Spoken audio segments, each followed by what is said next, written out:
गर्न अनुमति दिन्छु। समय 10 मिनेट।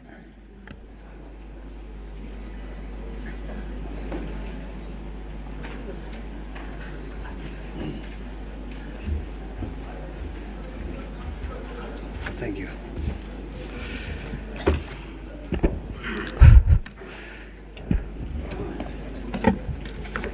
सम्माननीय सभामुख महोदय, साथै सम्पूर्ण माननीय ज्यूहरू, आज नेपालको इतिहासमा श्रम संस्कृति पार्टीले पहिलोचोटि हामीले संविधान सभाको अथवा चाहिँ संवैधानिक सदस्यमा चाहिँ हामीले उम्मेदवारी दिइरहेका छौँ र यस उम्मेदवारी दिइरहँदाखेरि पनि हामीले मधेसका महिला, त्यो पनि हिजो अस्तिको जेनजी आन्दोलन पछाडि मुलुकले नयाँ दिशातिर बढ्नुपर्छ भन्ने सन्देश दिएको थियो। त्यो आन्दोलनले, ती आन्दोलनले हामीले समर्थन गर्दै मधेसका महिला र त्यसमा पनि जेनजी समूहको 26 वर्षको चाहिँ हाम्रा श्रम संस्कृति पार्टीको माननीय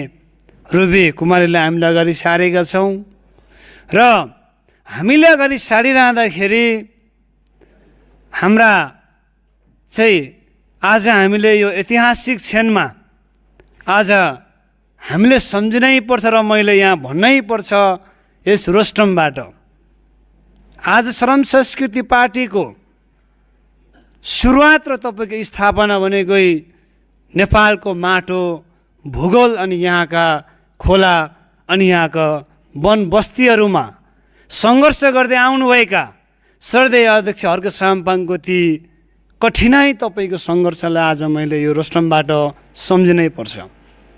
त्यति मात्रै होइन, श्रम संस्कृति पार्टीलाई देशका विभिन्न ठाउँबाट विश्वास गरेर हामीले मतदान गर्नुहुने र श्रम संस्कृति पार्टीलाई एउटा श्रम संस्कृति पार्टी जस्तो स्थापना अथवा यो तहमा पुर्याउनु हुने ती तमाम हाम्रा श्रमजीवी हाम्रा योद्धा साथीहरूलाई म सम्झिन चाहन्छु। र आज श्रम संस्कृति पार्टीमाथि भएका केही भ्रमहरू पनि आज म यहाँ उम्मेदवार दिइरहँदाखेरि म चिर्न चाहन्छु। श्रम संस्कृति पार्टीको स्थापना कालदेखि श्रम संस्कृति पार्टीलाई यो पूर्वको राईको पार्टी हो, पूर्वैतिर सिद्धिन्छ। श्रम संस्कृति पार्टी यो चाहिँ अथवा चाहिँ पूर्व 1 नम्बर क्षेत्रको मात्रै पार्टी हो भन्ने खालका विविध किसिमका भ्रमिक विचारहरूको पनि प्रभाव है। तर आज यो रोस्टमबाट म भन्न चाहन्छु, श्रम संस्कृति पार्टी जातको नाउँमा, धर्मको नाउँमा, भूगोलको नाममा र वर्गको नाममा, लिङ्गको नाममा छुट्याएका तमाम नेपालीहरूलाई एउटा सयौँ थुङ्गा फुलका हामी एउटै माला नेपाली भने जस्तै एउटै मालामा उनेर अगाडि बढ्न चाहन्छ। श्रम संस्कृति पार्टीले हामीसँग अन्य उम्मेदवारहरू पनि हुनुहुन्थ्यो, तर हामीले मधेसले नै किन चाहिँ चुन्यौँ भने मधेस वास्तवमा सबैभन्दा बढी जनसङ्ख्या भएको प्रदेश पनि हो र त्यति मात्रै होइन, सबैभन्दा बढी त तपाईँको चाहिँ अपहेलनमा परेका र चाहिँ हिजोका चाहिँ ती हिजोका शासकहरूबाट चाहिँ पेलेर हेपिएका र अझै पनि मधेस प्रदेश भनेको चाहिँ मधेस प्रदेश वास्तवमा अझै पनि त्यहाँ विविध किसिमका चाहिँ समस्याहरू छन्। म भन्न चाहन्छु, हाम्रो रुबी कुमारीलाई चाहिँ हामीले अगाडि सार्दै गर्दाखेरि नेपालको न्यायको पक्षमा उहाँ उभिनुहुन्छ भन्ने विश्वास छ हामीलाई। र त्यति मात्र होइन, आज चाहिँ सयौँको सङ्ख्यामा, हजारौँको सङ्ख्यामा मधेसका हाम्रा छोरीचेलीहरू दाइजो प्रथाको नाममा, विविध प्रथाको नाममा आज पेलिएका छन्, हेपिएका छन् र अन्य अत्याचारमाथि चाहिँ दबिएर जिइरहेका छन्। ती सबै मधेसी आम नागरिक महिलाहरूको छोरीचेलीको चाहिँ आवाज बन्नेछ भन्ने हामीले विश्वास लिएका छौँ। आज यस रोस्टमबाट म भन्न चाहन्छु र तमाम ती मधेसी किसान मजदुरहरूको एउटा आवाज बन्नेछ भन्ने हामीले विश्वास लिएका छौँ। आज यस सम्मानित सदनबाट म भन्न चाहन्छु, त्यसै कारणले गर्दाखेरि श्रम संस्कृति पार्टी पूर्व मेचीदेखि पश्चिम महाकालीसम्मका तमाम नागरिकहरूलाई हिंसा र रगतको क्रान्तिमा होइन, श्रमको क्रान्तिद्वारा स्वाधीन नेपाल, स्वाभिमानी नेपाली बनाउन चाहन्छ श्रम संस्कृति पार्टी। र चाहिँ यहाँ अघि हाम्रो पूर्ववक्ता मित्रहरूले बोल्नुभयो, वास्तवमा म त भन्न चाहन्छु लोकतन्त्रको सुन्दर पाटो भनेकै स्वस्थ प्रतिस्पर्धा हो। हामीले स्वस्थ प्रतिस्पर्धा गर्नुपर्छ र यहाँ सबैले म धन्यवाद दिन चाहन्छु। हिजो हामीले उम्मेदवार दर्ता गरिरहँदाखेरि हामीलाई कति साथीहरू, कति मान्यज्यूहरूले, कति दलले हामीलाई फोन मार्फत हामीले समर्थन गर्छौँ भन्नुभयो। यहाँ सबैलाई म धन्यवाद दिन चाहन्छु पार्टीको तर्फबाट। र चाहिँ हाम्रो ती हिजो चाहिँ उम्मेदवारी दर्ता गर्दाखेरि एउटा समर्थनको चाहिँ जगमा अथवा समर्थनको पक्षमा उभिएर हामीले समर्थन गर्नुहुने 2/3 नजिकको चाहिँ एउटा परिवर्तनको खोजमा यहाँले समर्थन पाउनुभएको छ। राष्ट्रिय स्वतन्त्र पार्टीलाई पनि म विशेष धन्यवाद दिन चाहन्छु। त्यसो भन्दै म धेरै बोल्न चाहन्न। हामी धेरै बोल्नुभन्दा पनि श्रम संस्कृति पार्टी काममा विश्वास गर्छ र यहाँहरूले तमाम देशवासीहरू एउटा भरम पनि छ, श्रम संस्कृति पार्टीले जहिले विरोध गर्यो भने भरम छ। हामीले विरोध गरेको होइन। आज यो राष्ट्रमा सम्मानित ठाउँमा म भन्न चाहन्छु, हामीले विरोध गरेको होइन, हामीले खबरदारी गरेका हौँ। खबरदारी र विरोध भनेको नितान्त फरक हो। खबरदारी गर्नु भनेको चाहिँ खबरदारी कसले गरिन्छ भन्दाखेरि सबैभन्दा नजिकका पात्रलाई, जसले आफूले नजिक हेरिन्छ, जो सफल होस् र उनले चालेको हरेक पाइलाहरू सही ठाउँमा चाहिँ चालोस् भन्ने जसले चाहन्छ तिनलाई चाहिँ हामीले खबरदारी गर्नु अथवा खबरदारी गर्ने प्रचलन नेपालमा छ। त्यसै कारणले म भन्न चाहन्छु, हामीले विरोध गरेका होइनौँ, खबरदारी गरेका हौँ र आउने दिनमा राष्ट्र र राष्ट्रियताको पक्षमा, माटोको पक्षमा, देशको पक्षमा र सधैँभरि राम्रो कामको पक्षमा श्रम संस्कृति पार्टी चट्टान चाहिँ उभिएर साथ दिनेछौँ। हामी हिजोको जस्तो राजनीतिक त्यो चाहिँ अलिक गलत प्रविधिबाट माथि उठेर एउटा वास्तवमा नेपाली बनेर चाहिँ सम्झिनुपर्छ र नेपाली बनेर हामी अघि बढ्नुपर्छ भन्ने हामीले बुझेका छौँ।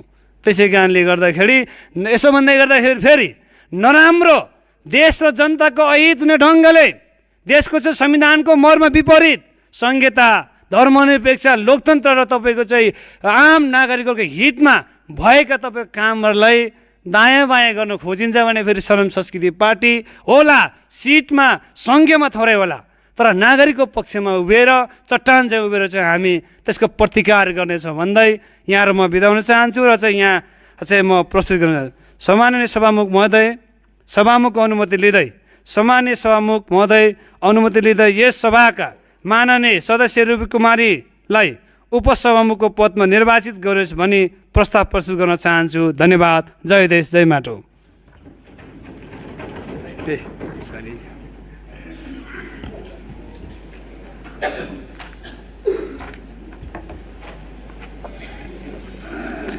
माननीय सदस्यहरू, अब म उक्त प्रस्तावका समर्थक माननीय अशोक कुमार चौधरीलाई प्रस्तावको समर्थन गर्न अनुमति दिन्छु। समय 5 मिनट।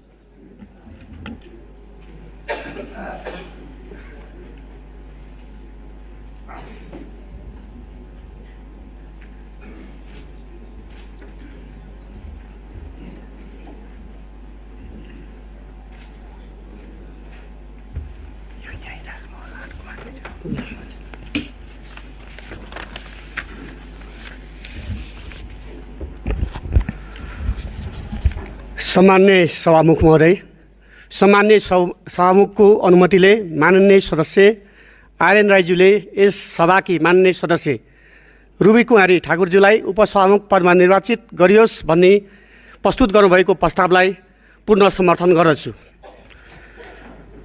सभामुख महोदय, जेनजी आन्दोलनको बलमा सम्पन्न निर्वाचनबाट जेनजी उमेरका रूपमा श्रम संस्कृति पार्टीको प्रतिनिधित्व गर्दै संसदकै कान्छी सदस्य रुबी कुमारी ठाकुरज्यू इतिहासकै नेपालको कम उमेरकी उपसभामुखका रूपमा निर्वाचित हुने चरणमा हुनुहुन्छ। यो केवल व्यक्तिको सफलता मात्रै होइन, नेपालको संविधानले परिकल्पना गरेको संविधान समावेशी प्रतिनिधित्वको व्यवहारिक कार्यान्वयनको उत्कृष्ट उदाहरण पनि हो। विक्रम सम्वत 2079 मा हामीले पार्टीको तर्फबाट आदिवासी जनजातिकी छोरी माननीय इन्दिरा राणा मगरलाई उपसभामुख बनाएका थियौँ। आज मधेसकी छोरी माननीय रुबी कुमारी ठाकुरलाई पार्टीको तर्फबाट समर्थन गरेका छौँ। सम्माननीय सभामुख महोदय, उपसभामुख पद संसदको गरिमा, निष्पक्षता, समावेशिता, प्रतिनिधित्व र संवैधानिक मर्यादाको प्रतीक हो। संसदभित्र संस्थागत सन्तुलन कायम गर्ने, विपक्ष र सत्तापक्ष बीच मर्यादित संवाद सुनिश्चित गर्ने र हाम्रो लोकतान्त्रिक अभ्यासलाई सन्तुलित, व्यवस्थित र संस्थागत बनाउने कार्यमा उपसभामुखको भूमिका अत्यन्तै महत्त्वपूर्ण हुन्छ। सभामुख महोदय, राष्ट्रिय स्वतन्त्र पार्टी हामीले उपसभामुख पदको संवैधानिक हैसियत, उहाँको संस्थागत भूमिका र उहाँको निष्पक्ष कार्य सम्पादनको अधिकारको पक्षमा दृढतापूर्वक उभिएका छौँ। साथै उपसभामुख पदको सम्मान, गरिमा र संवैधानिक अधिकारको रक्षा गर्न यो सम्मानित सदन एकजुट हुनुपर्छ भन्ने कुराको म सम्पूर्णमा अनुरोध पनि गर्न चाहन्छु। यसले संसद जस्तो सर्वोच्च जनप्रतिनिधित्वमूलक संस्थाको विश्वसनीयता बढाउनुको साथै लोकतन्त्रलाई अझ मजबुत र सबल बनाउनेछ। अन्त्यमा माननीय रुबी कुमारी ठाकुरज्यूलाई हार्दिक धन्यवाद ज्ञापन गर्न चाहन्छु। उहाँप्रति हाम्रो शुभेच्छा र सम्मान छ। आगामी कार्यकाल सफल, प्रभावकारी, मर्यादित र जनअपेक्षा अनुसार परिणाममुखी होस् भन्ने हार्दिक शुभकामना व्यक्त गर्दछु। धन्यवाद।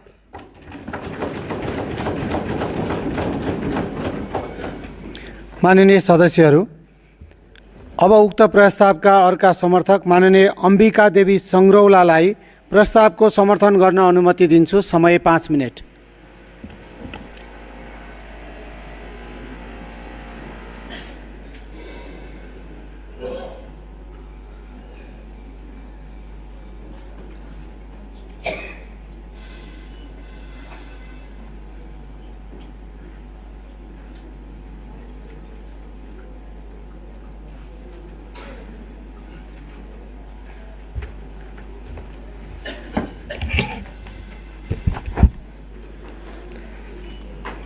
सम्माननीय सभामुख महोदय, सम्माननीय माननीय श्रम पिता साथै सबै मान्य सदस्यहरूलाई श्रम संस्कृति पार्टीको खसारिया क्लस्टरबाट चुनिएको एक श्रमदाता, पहिलो पटक यस गरिमामय सदनमा उभिँदा एक सक्रिय श्रमदाता नीति निर्माण गर्ने थलोमा उभिनु पाउँदा आफूलाई भाग्यमानी महसुस गर्दछु। संसदीय व्यवस्थाको प्रतिनिधि सभाको उपसभामुख पद एक महत्त्वपूर्ण र मर्यादित संवैधानिक पद हो। फरक लिङ्ग, फरक दल र समावेशिताका आधारमा एक जेनजी पुस्ता मधेसको छोरीलाई उपसभामुख पद रुबी कुमारी ठाकुरलाई समर्थन गर्दछु। जय माटो, जय देश, जय श्रम संस्कृति।